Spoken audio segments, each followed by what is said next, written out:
Hello, magandang gabi sa inyong lahat. So bago tayo mag-start, dito muna tayo sa blind item, no? Pero bago tayo mag-blind item, fi-feedbackan ko lang yung mga nag-comment doon sa kagabi, doon sa video kagabi, yung tungkol doon kay ma'am na taga-Australia na in-expose si Beams Ghost TV. Diba? Kadalasan, ang nababasa ko ay tungkol dun sa accent ni ma'am. Well, hindi ko naman kayo doon kung naaanoy kayo dun sa accent, kasi may mga nagsasabi doon na magtagalog na lang, na lang para hindi mahirapan. Tapos may iba pang pumupuna na hindi naman ganyan ang accent ng Australian, yung tito ko nakatira sa US. Hindi naman yun kasi ang punto yung hindi ko naiintindihan bakit yung accent yung pinagdiskitahan nyo. Yes, naiintindihan ko. Minsan, yung iba sa inyo siguro, annoying, ang dating, Pero yun talaga kung saan comfortable si ma'am, doon tayo. Kung saan siya komportable. Kasi, syempre, alamin din natin history. Kung yung tito mo ay 25 years na sa US, nakakapag-Tagalog pa rin ng diretsyo, malamang siguro lagi niyang kakontakan yung mga kapwa niya Pilipino doon, or may contact siya sa Pilipinas, umuwi siya ng Pilipinas, di ba? Ito kasi si ma'am, base dun sa initial interview ko sa kanya, yung pagkakakilala ko sa kanya, medyo masama ang karanasan niya sa Pilipinas before. At a very young age, pumunta siya sa Australia, di ba?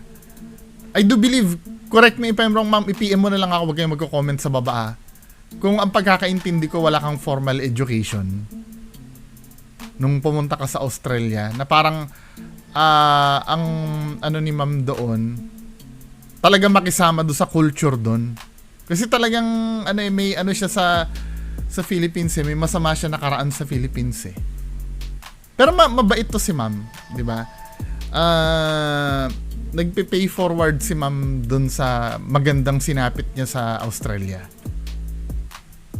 'Di ba? Wag na natin pansin yung accent. Yes, naiintindihan ko naman sa inyo iba annoying, pero yun yung yun yung way niya parang ganito 'yan nagtrabaho ko sa customer service. 'Di ba?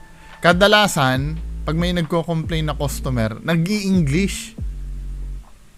'Di ba? Yung mga nagtrabaho sa retail diyan, pag may nag-complain na customer, nag-i-English. Siguro way nila 'yon. Ako doon ko natutunan, way nila 'yon para i-project na syempre 'di ba, sa culture natin mga Pilipino, tayo ay lumaki sa kultura na humahanga tayo sa mga banyaga, no? Bagamat hindi naman ito lang yung theory ko. Dahil humahanga tayo sa banyaga, yung mga favorite natin na music artist, 'di ba? Western at mataas ang tingin natin sa ganun. Kaya pagka halimbawa during my time, pagka may customer na nagagalit, nag-i-English talaga siya kasi nandun kasi yung yung parang feeling ng superior ka pag nag-English ka kahit minsan mali-mali yung grammar ng complaint sa akin, naiintindihan ko naman yon. Ang tinitingnan ko lang kasi talaga yung validity ng ng pag-complain. Kung may may substance ba yung sinasabi. Wala na tayo dun sa yung the way magsalita. Kasi para sa akin lang pero hindi ko naman kayo kinokontrol.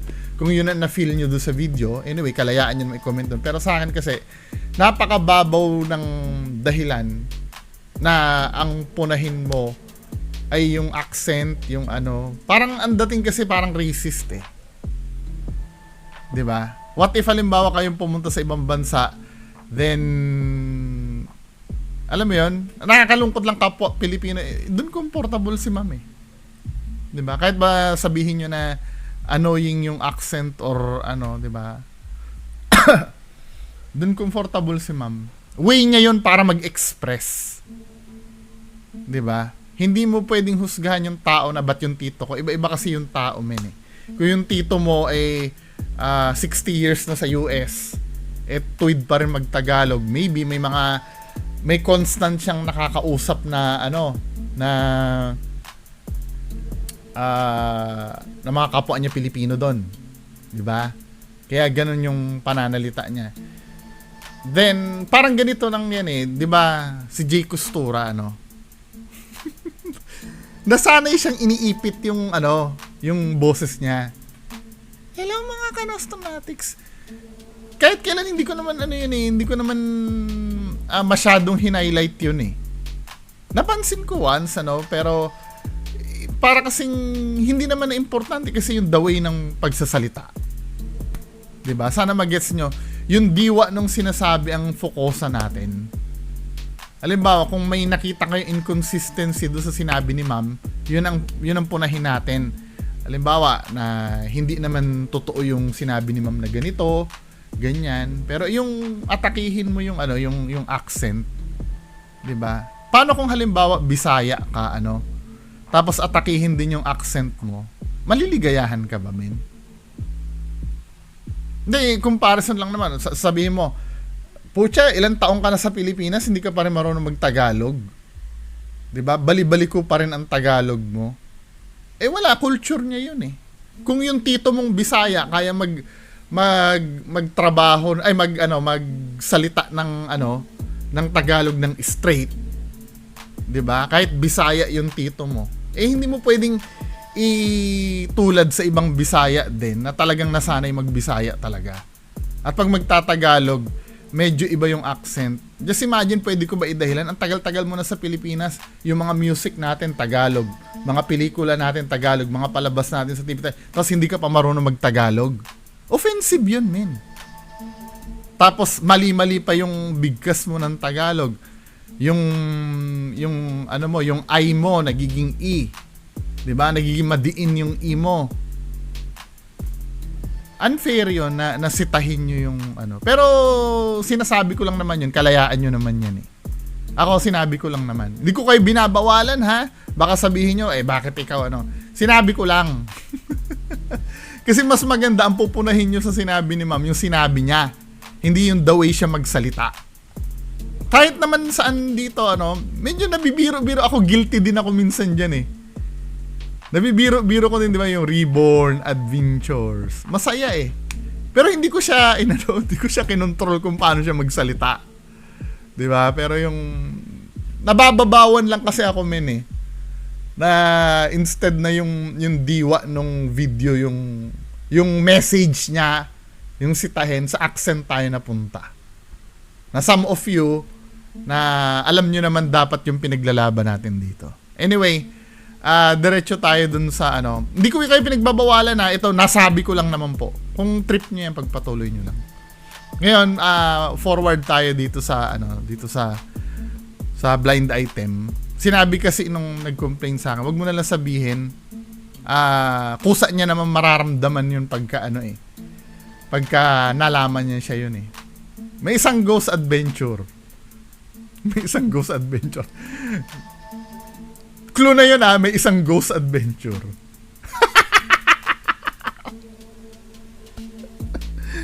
Ghost adventure. May isang ghost adventure. So sabihin ko sana, may isang ghost hunter. So sabi ko, sige, clue na nga lang yung daldal ko talaga. May isang ghost hunter. Ito, pini-M daw yung asawa niya nung una. Sponsor tong nagkukwento sa akin Baka pwede daw wait lang para ma-make sure makahiram ba, yun ba sinabi? Wait lang, tingnan ko nga. Baka magkamali ako na ikikwento ko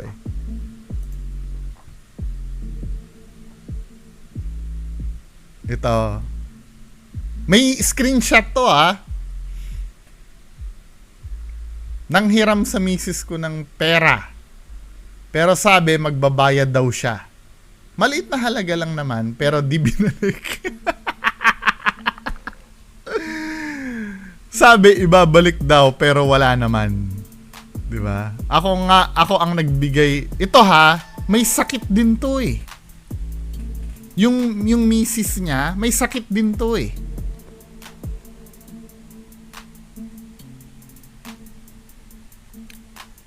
may sakit din siya. Tong misis ni sir. Sabing ganon, nanghiram sa misis ko ng pera pero sabi magbabayad daw siya. Maliit na halaga lang naman pero di binalik. Ako ang nagbigay sa GCash ko. Kaya dito ko na lang sisingilin sa'yo. Sabi ko, ilang beses na yun? Isa lang naman daw. Kasi di na siya makakaulit. Nag-PM yan sa misis ko dati pa. Kasi naka-follow siya sa FB. Nag-video call ka pa. Pambihira kang ghost adventure ka. O yan, maraming ghost adventure. Nadulas na nga ako, ghost adventure na agad na nasabi ko eh. Hindi, actually, hindi siya ghost adventure eh. Adventure lang. Manghiram daw ng pera. Pero una, walang sinabi kung magkano. Kaya misis ko na lang ang nagsabi ng yung amount. Hindi ko nasabihin yung amount ha. Maliit lang naman. Ang nakakakilabot dito, yung ganyang kaliit na bagay, men. Ano ba? Tapos, hihiramin mo pa. Ito ha, minsan, pag halimbawa, siningil ka dito sa ganito kaliit na halaga, pag siningil ka dito, sasabihin pa ng bugok na to, I'm so sure. Yan lang, sisingilin mo pa. Putang ina mo, sinabi mo na babayaran mo eh. Kahit ba naman 20 pesos yan, pag sinabi mo ibabalik mo. Di ba? Pero hindi siya 20 pesos ha. Mas malaki naman sa 20 pesos. Pero hindi naman siya ganong kalakihan. Di ba? Kahit ano pa yan, 5 piso pa yan, basta sinabi mo ibabalik ko sa'yo, ibalik mo. Word of honor ang importante. Kasi itong si Ma'am may sakit. Bawat na maliit na pera, mahalaga dito. Nagkataon lang na kinulit-kulit mo kaya pinautang ka. Dahil may hinihintay ka kamong pera. Tama ha? Humihingi una ng sponsor sa amin, sa misis ko. Humingi ka ng sponsorship. Wala naman kaming maraming pera kaya sabi ng misis ko, bigyan na lang ng yung ganong amount. Di siya nagbayad kaya ikaw na lang ang maningil. Ganon. Tinatanong ano yung sponsor na Hindi naman na detalye sa akin ng misis ko. Basta sabi sa akin, humiram ng pera si Pero nung video call siya sa misis ko, sponsor daw. Nainis nga ako kasi may malubhang sakit misis ko. Actually ngayon nasa NKTI kami. National Kidney something to siguro operahan pala to. Ang kapal na mukha mo. Leche ka. Ikaw ghost hunter ka ha. Ba't may ganyang kakapal na ghost hunter no? Buti nga ikaw wala kang sakit eh. Tigil-tigilan nyo nga yan. Yung mga lumalapit sa inyo, hindi gatasan yan ha. Yung mga lumalapit sa inyo, mga fans nyo yan. Na supposed to be dapat kayo nga ang tumutulong dyan eh. Napakawalang hiyaan yung mga animal kayo. Siyempre, itong mga to, bakit hindi niya kausapin ng diretso? Mga putang ina nyo pala, mga fans nyo to. Siyempre, nahihiya magsalita sa inyo. Kaya kailangan idaan sa akin. Kakapal ng pagmumukha nyo, men. Ano ba meron sa mukha na yan at hindi nyo matiis na hindi kayo mang hot-hot. Ganun lang kalaki. May sakit sa kidney si ma'am. Tapos hindi mo pa binalik. Walang hiya ka talaga. Clue. Sino ba tong ghost hunter na to? Clue.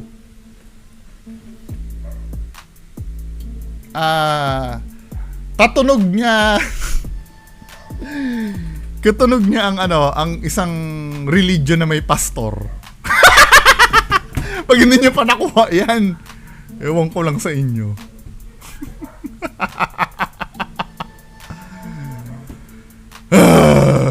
Next tayo. Dito tayo sa main reaction video. Aha. Ito, kay Ghost Ray, ano. Abandoned Resto Bar. Ito, may nag-tip sa akin ito. At ang nag-tip sa akin ito, mismong kasamahan nyo din. Tinan nyo? Nagaganyanan na pala kayo eh. Kaya sinasabi ko sa inyo ito ha. Sinasabi ko sa inyo, umami na kayo. Lagyan nyo lang ng for entertainment purpose. Magkanya-kanya na tayo ng landas sa YouTube. Aminin nyo lang. Maghahanap na ako ng ibang content. Diba? Maghanap na rin. Manatili kayo dyan hanggat gusto nyo mambudol na kayo. Basta aminin nyo lang sa public. Aminin nyo lang sa public na na for entertainment to at hindi totoo itong ginagawa nyo. Yun lang. Wala na akong pakialam sa gagawin nyo. Maaasahan nyo ko sa sa sinabi ko. Kita nyo sila AlphaGo 01, sila 44. Kahit pa sabihin na may nagsusumbong sa akin na inuuto nila, umamin na yung mga yun eh. Hindi ko na talaga pakialam. Sila Ghost Hunter 18. Sila... Sino pa ba mga basta may mga mga umami na sa akin. 'Di ba? Hindi ko na hindi ko na pinapansin. O nga pala. Ito 88 ba? Seryoso ba kayo diyan sa langis na ano? Ano ba yung inaano ni 88? Yung langis nyo na ano ba? Galing kay Linyo ba? Ano naman to mga taong to? Wala nang alam kundi mambudol talaga. Ang laki-laki na ng kinikita nyo sa YouTube. Tatarantaduhin nyo pa yung tao dyan sa langis-langis na yan. Tapos ipapalusot nyo, ang sinisingil lang naman yung shipping eh. Kahit na, pagagastusin nyo yung tao dyan sa katarantaduhan nyo na na langis na yan, pagagastusin nyo pa rin syempre yung shipping no magkano. Let's say ang shipping nun ay 200 pesos. Eh, ilang kilo na ng bigas yun ah. Or makakabili ng bigas, 1 kilo tsaka dilata. Tapos papang ship pa dyan sa leching langis nyo. Na binasbasan pa ni Linyo. Putang inang Linyo yan. Pinagmumura ko na yan. Hindi man lang parusahan eh. Meron mo tanga-tangang Linyo na yan. Wait lang ha. Nabubuisit ako. Puntahan nga muna natin yung yung channel ni 88. Kung di naman kung gaano ka bobo yung Linyo na yan. Na nakikidnap. Na ginaya din ni Bimbi. Nakidnap din yung tama, nasa na ba yun? Ghost Hunter 88. Tingnan mo naman tong mga mga katarantaduhan mong content dito, 88. Ano tong ka-bullshitan mo? Wait lang nga, isingit lang natin tong kay 88. Sabi dito sa mo, Ghost Hunter 88, emergency na pinatawag ng mga duwende. Putang inang yan. Ano bang katarantaduhan tong pinagsasabi mo dito? Tingnan nga natin to. Monster.com makes games great again. Yeah. Naalala ko lang to dahil doon sa langis-langis na yan eh. Ako ay pinatawag dito. Ha? Ay naku po, bakit po? Hanggang ngayon po ba? Sinabi na pa rin si Linyo. Ulol! Mga katarantaduhan. Bakit? Drama niya eh, no? Tapos mga bobo kayo, naniniwala kayo dito? Hanggang sa may maluloko na naman? Ngayon, Ghost Hunter Emergency, pinatawag, ng mga duwende. Tapos si Linyo, di ba, kinadena pa daw? Kaya pala kinadena si Duwende Linyo. Pala, katarantaduhan nito. Kinadenahan daw ng kanilang hari. Doon pa nga lang likong-liko na yung logic eh. Dalagang aswang na maganda nagpa-interview. Di niya alam na. Tingnan nga natin to. Napadpad doon po sa lugar na yan. Sino pong nagdala sa inyo? Kasi nagdala sa inyo, Diya? Meron po daw silang pinsan guys, no? Pero interview na. Tama na nga yan. Doon na nga tayo sa main content natin. Kay Ghost Ray 08. Daming katarantaduhan na alam ng mga tao.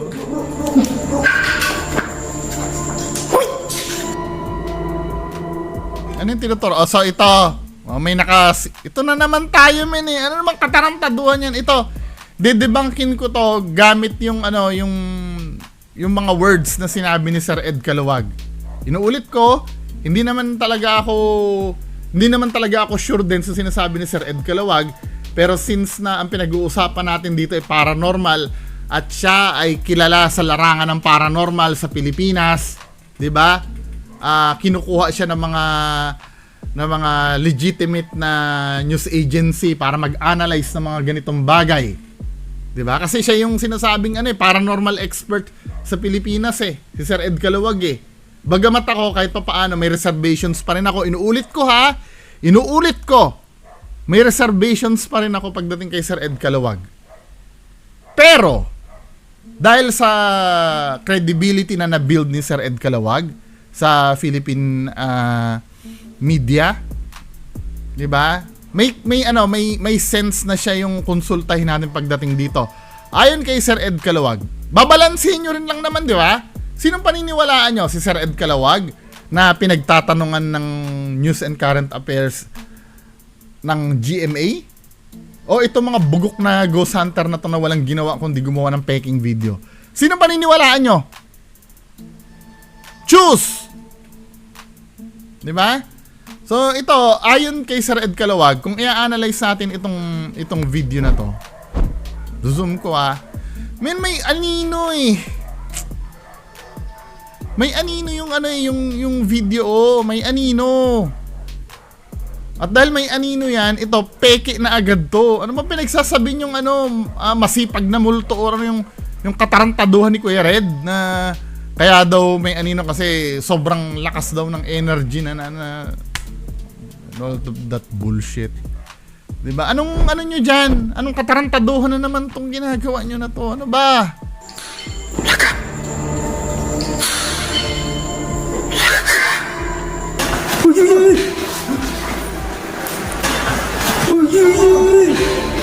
Ito mga ano na to, akala mo. Tingnan mo lakas mo. Lakas mo naman tumakbo, bro. Ang haba ng buhok, bro. Ha? Si Sarge pagka na naman, sasabihin na naman ni Sarge, nagnakaw ng video, minura ako. Ano hindi kayo mo rin, nanluloko kayo. Dito nakasilig yung bata, bro. Nakasilig? Oo. Doon kami sa... Woo! Doon kami sa flooring. Dito na.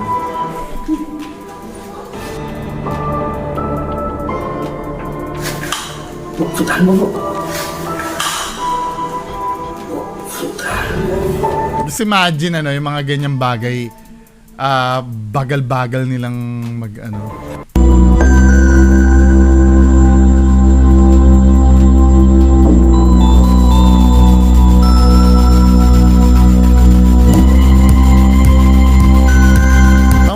kapal ng mukha nyo, lagay Team Solid Bukid nun Ghost Hunter. May paganyan-ganyan pa kayo. Ito sinasabi nyo, parang pelikula lang yan. Parang pelikula lang. Putragis na yan. Ito si Zards, na interview sa DZRH dun So lahat ng mga sinabi ni Zards dun sa DZRH, puro kasinungalingan yon. Sila nila Kuya Red, sila nila Donsky. Tapos sasabihin nyo, alam na namin na fake. Alam na pala na fake, yung nagdadadaldal dun sa DZRH na totoo yung ginagawa nila. Tao talagang bobo. Kakatanggol sa mga...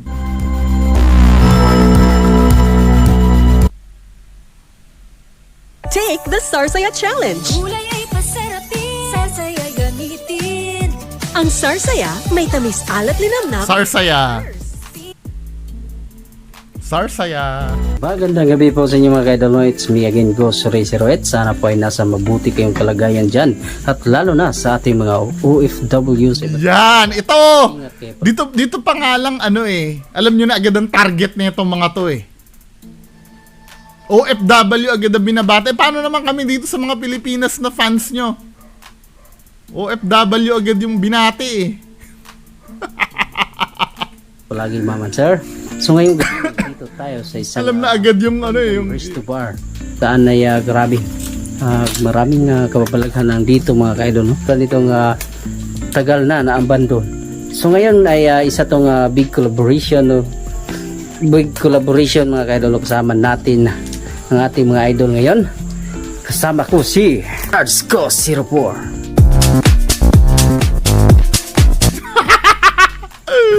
Ganda ng sound eh, no? Ghost hunting. Ako din si Henry Ghost Adventure. This is bullshit. Pauli si Joseph Ghost TV. So ayan mga idol sa Ghost Rise. Ghost hunting ba yung ano? Ghost hunting ba yung binablog nito or ano? Parang ano sila, yung mag-unboxing. Diyan ng pamilya, please po visit sa kanilang kanya-kanya mga channel. Sana po ay mag-subscribe kayo at Ito ha, mga bobo tanga-tanga. Ang sinasabi sa mga bobo tanga-tanga, gusto mo lang ano, marami mag-subscribe sa'yo, gusto mo lang maraming views. Hindi nga ako nananawagan ng katulad nito eh. Ito nga to, kailan ba ako nanawagan na mag-subscribe kayo sa akin? Kusa na lang kayo nagsusubscribe, pero sinabi ko, nagbakaawa ba ako sa inyo na ganyan? Mga bobong to. Gusto mo lang ng subscribers, gusto mo lang ng views. Yung views, sino ba naman na nag-YouTube ng ayaw ng views? Kung ito nga mga idol mo nga ano eh, tapos may nagsasabi dyan no, umamin ka, pinagkakakitaan mo rin ang video nila. So? O anong doon? Nai-invalidate ba nun? Napapawalang bisa ba nun yung mga debunking ko sa kanila? Kahit pa sabi mo pinagkakitaan ko yung video na ginagawa ko? Mga dahilan ng labanan nyo yung argumento na sinasabi ko. Pag sinabi kong peke yung video, labanan nyo ko doon sa aspeto na yon. Mga pinagpupunan nyo, nakamaskara ka. Pinagkakakitaan mo din yung video niya. Kahit na anong ipunan nyo sa akin, diba? Kung hindi nyo pupuntuhin yung mga argumentong ni-raise ko dito sa video na to, wala yun lahat. Mga bobo. kalimutan din ng aking YouTube channel, Ghost Rise 08. Yan lang po, maraming salamat po. Tayo sa isang abandonadong resto ba.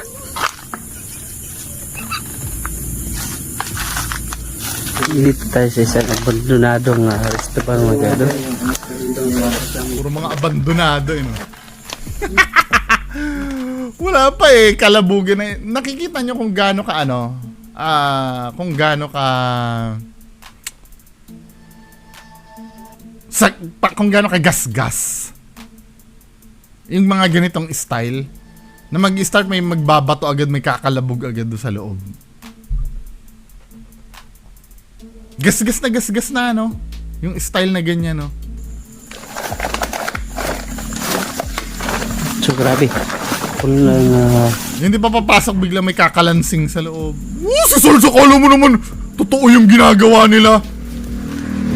Tapos magagalit ka pagka ano na ikaw ay napagsasalitaan ng masama. Katarantaduhan naman talaga yung ginagawa mo dyan eh. May narinig kayo bro? Bro? May narinig kayo? Kumalabog. Kalabog. May kumalabog. May kumalabog. It's the joy. Jollibee. Jollibee. Atinan lang. Hap, sarap. Jollibee. Saan ka nakita bro? Dito kami bro. Sino ba kasama mo doon bro? Yung kasama ko si Kuya Rip at saka ikaw. Asan ba na? Dito mo nakita? Saan dyan? Yung ano, yung may kinat kang video, Zards. Kinat ni Zards yung video na yun eh. Kasi may nakita nga din, saan na ba yun? I-play nga natin yun, yung ano, nandyan din yun eh. Kaya itong Zards na to, malupit tong umano eh. Wait lang ha. Papakita ko yon, yung kinat ni Zards na, ano, may comparison ako sa Facebook page ko eh.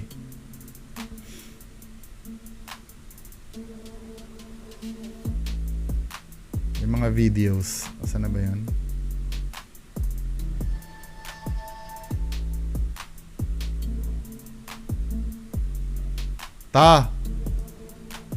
Diba ito yung video na inano mo? O, pakita ko sa inyo. I-zoom natin.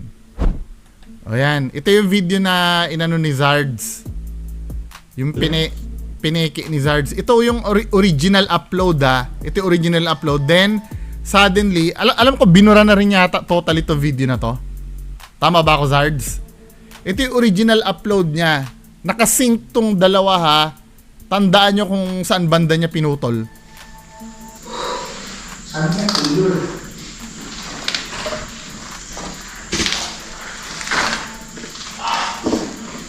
Toink, naputol na. Alam nyo kung bakit pinutol? Nag-iba na agad yung ano, di ba? Kasi banda rito, may na-capture na tao dyan eh. Ipapakita ko sa inyo yung ano, yung na-capture na tao. Lalagyan ko ng filter ha.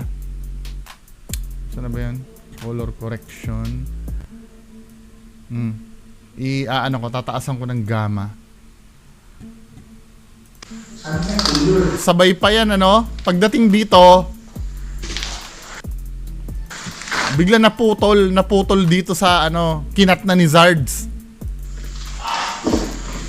Bula. Kasi doon oh, may naglalakad doon na ano eh, na naka-jersey ng pang-basketball eh. Nakikita nyo? Mababa na kasi ang quality, pero may reaction video ako dito. Hanapin nyo yung Zards huli pero di ko lang. Ang ginawa ni Zards, pinutol niya. Just imagine, kasi ganito yan eh no? Original version, tsaka yung altered ano, version. Tingnan mo ha. Sync na sync siya no?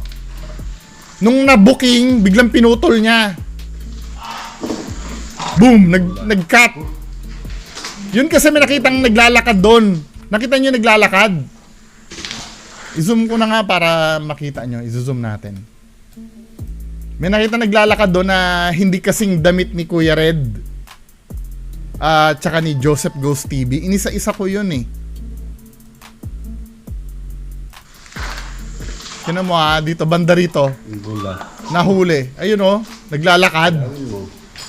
Kaya, ngayon, pwede nilang ipalusot sanang multo yon, pero ang ginawa ni Zards, kinat niya. Pinutol niya yung part na yon. O di sign of guilt yun, di ba? Pwede niya naman idahilan na yun ay multo mga idol. Pero hindi eh. Kinat niya eh. Ayan o. Dito maglalakad. Kailangan mo. Kinat niya. Di ba? Gigets niya na? Excuse me. So balik tayo dun sa ating nire-react na video. Kaya yung kinikwento-kwento ni Zards yun, nakasama niya si Kuya Red, wala yun, peke yun. May evidence ako na kinat mo.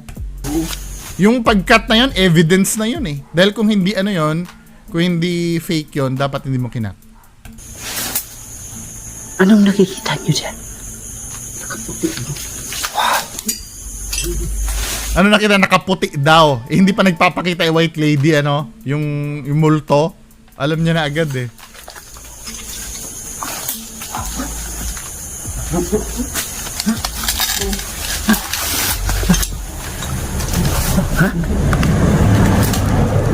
Yun, kasama niya si Henry Ghost TV. Umami na rin sa akin niya si Henry Ghost TV. Gusto niyo makita yung confession niya, humarap kayo sa akin. May compilation ako ng mga ghost hunter na umami na sa akin. Tapos kasama nyo ngayon dyan. San? Hindi mo nakita bro. Putang ina. Tagal mo eh.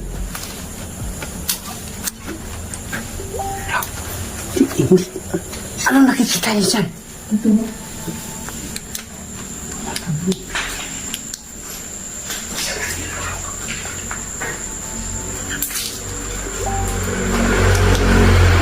Ha? Bro, ano yung sinasabi niyo kanina?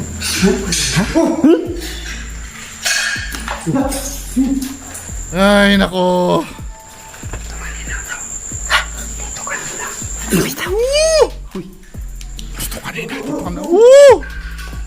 Dito na tayo makakahuli ng pero di kulong. Ayan na. Magko-commercial muna. May nakita na naman na white lady eh.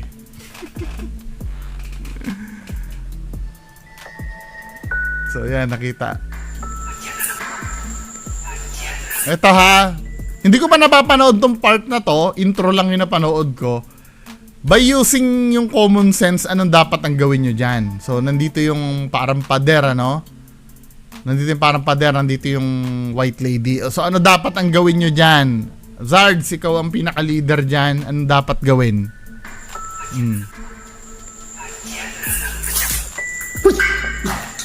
Anong gagawin?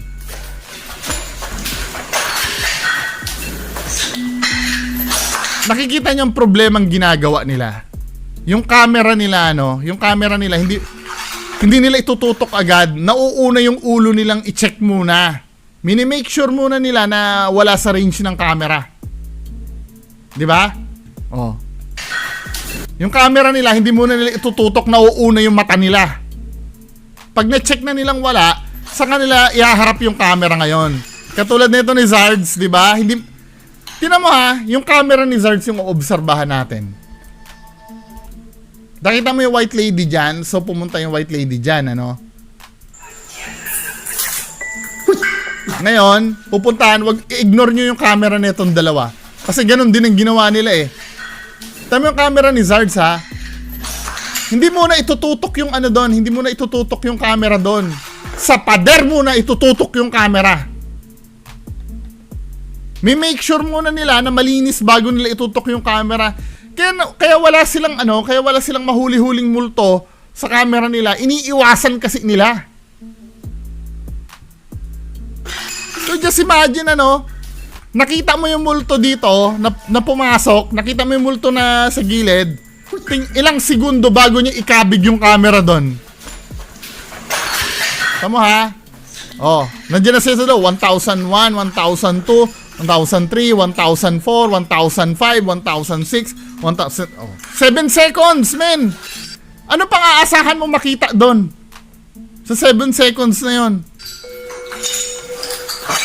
Actually nga, pwede mong ibaba yung camera, baka mamaya nakadapa lang yung white lady mo dyan eh. Diba? Pwede mo idapa yung, pero hindi mo papakita yung ibaba. Bakit titingin ka sa kisame? Tangina naman ba't sa kisame ka titingin? Linaw-linaw, hindi naman sa kisame pumunta yung multo mo. Andyan yung multo mo, Tignan mo andyan yung multo niya. Wala naman sa kisame, di ba? Nasa kisame ba yung multo? Parang sa mga taon to. Nakakabwisit. Tama, tumitingin sila doon sa wala. Baka ang theory ko nga dyan unless ko ipakita nila dyan, Pero kahit ipakita pa nilang baba at wala dyan sa baba, ibig sabihin, sapat na yung oras para umalis na yung multo doon sa bagal nila Bakit kailangan tumingin ka doon sa taas? Bakit kailangan tumingin ka? Di ba, men? Anong purpose? Bakit tumitingin ka sa taas? Nandyan ba yung multo? Wala naman dyan Kapang yun ngayon, kaya niya nang yumuko. Kasi nga, umangat muna siya sa taas Pinalampas muna nila. Ganito ang technique nila, Ulitin natin, Ang gagawin nila, since walang matataguan dun sa loob, hindi muna nila tinitingnan yung ilalim Titingin muna sila sa taas.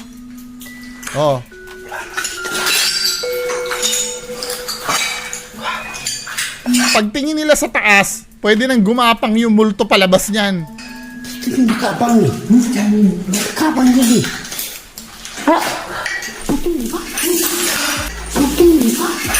Tignan mo, may minigbato na agad. Pati buhangin, binabato ng multo. Ay, Diyos ko. Ano ba nangyayari sa natin? Bagal! Resume!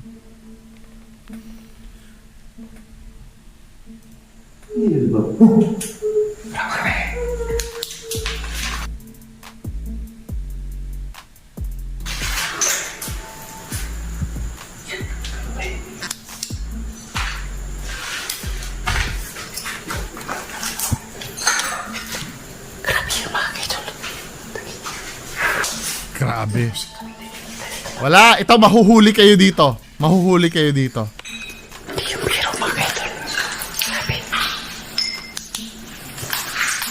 Mahuhuli kayo dito. Ba't may cut? Ba't may cut? Wala na to. May cut na Ano pa i-expect natin dyan?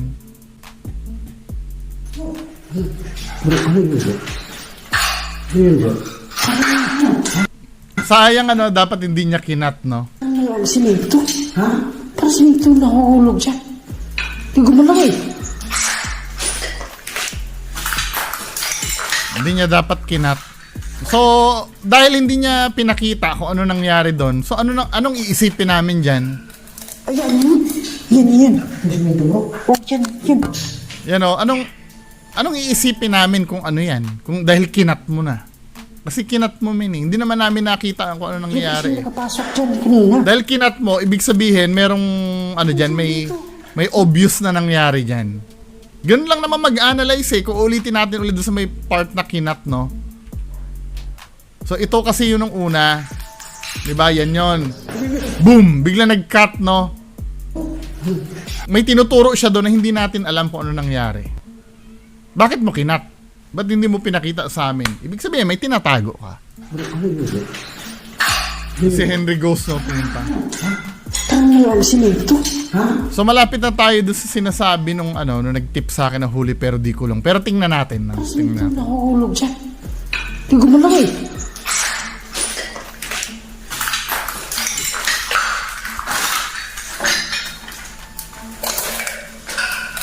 Ayan yun.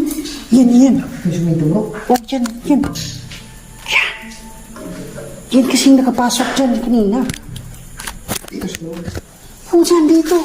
Gumalaw nga eh. Yan. Ito. Pumasok yan dito.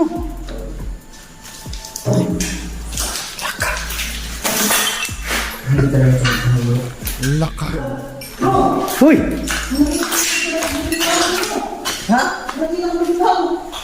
Malaking tao? So yun daw yun. Yun daw yung huli. Pero para sa akin, ito magiging fair naman ako. Hindi naman huli pero di kulong yun. Tataasan ko yung quality ha. Hindi, okay na yung quality na. Hindi naman huli pero di kulong yun. Pero ha, ito kasi yung napansin ko. Bago, ang tinutukoy kasi na huli pero di kulong daw. Sabi sa akin nung nag-tip. Hoy! Ito daw, may parang sumilip daw dito. Ito, yung ano na yan. Pero paaya ni Henry Ghost TV eh. I-track daw natin ha. Paa ni Henry Ghost TV yun, hindi yun huli pero di kulong. O, kita nyo, nagiging pera ko ha. Tama ha. Yan. Ito. Pumasok yan dito. Makikita mo kasi dyan, tinan mo ha. Ando si Henry Ghost, ito si Henry Ghost oh. Tatakbo si Henry Ghost papunta doon. Tsaka tingnan mo yung tingnan mo yung sapatos ni Henry Ghost dito, puti. 'Di ba? Papunta si Henry Ghost sa kaliwa. Ngayon, pagpunta ni Henry Ghost doon, paglipat natin, Hoy! 'di ba? Paa ni Henry Ghost to. Paa yan ni Henry Ghost. Siya yan eh, yung tumitingin dyan eh. Malaking tao? Nung unang pagkakatingin ko talaga, akala ko huli pero di kulong yun. Pero paa ni Henry Ghost yun. Malaking tao bro. Malaki itim? Pero it doesn't change the fact na ito ay peke pa rin. Diba? So for now, walang huli pero di kulong. Paa lang po ni Henry Ghost yun. Meron pa ba mangyayari dito?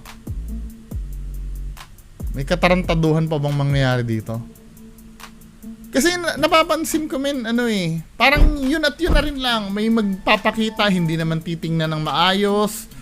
May kakalabog, pare-pares yung pattern. Ano yung nagagawa nyo solution sa kakaganyan nyo? May nasusolve ba kayo? Wala, gusto nyo lang mag-video kasi doon na may nagpapakita eh. Wala naman kayong goal na sinusunod doon eh. Hindi nyo naman, hindi nyo naman mapalayas yan, di ba? Okay lang sana, halimbawa, may mga legitimate ghost hunters kasi talaga na ang gusto lang nilang maranasan kung totoo yun o hindi. Di ba? Okay, sige, palulusutin ko. Gusto nyo lang malaman na yan ay totoo o hindi. Kaya lang, paulit-ulit na kayong pumupunta dyan, men eh.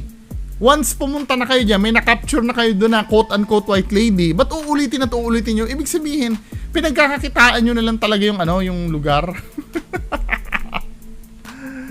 'Di ba? Yung pinagkakakitaan niyo yung lugar, masama ba 'yon? Hindi naman masama 'yon kasi nga katulad ng sinasabi sa inyo, yung sinasabi nung iba sa inyo, ano, sa akin pinagkakakitaan mo din lang naman yung ano. Wala namang masama doon eh.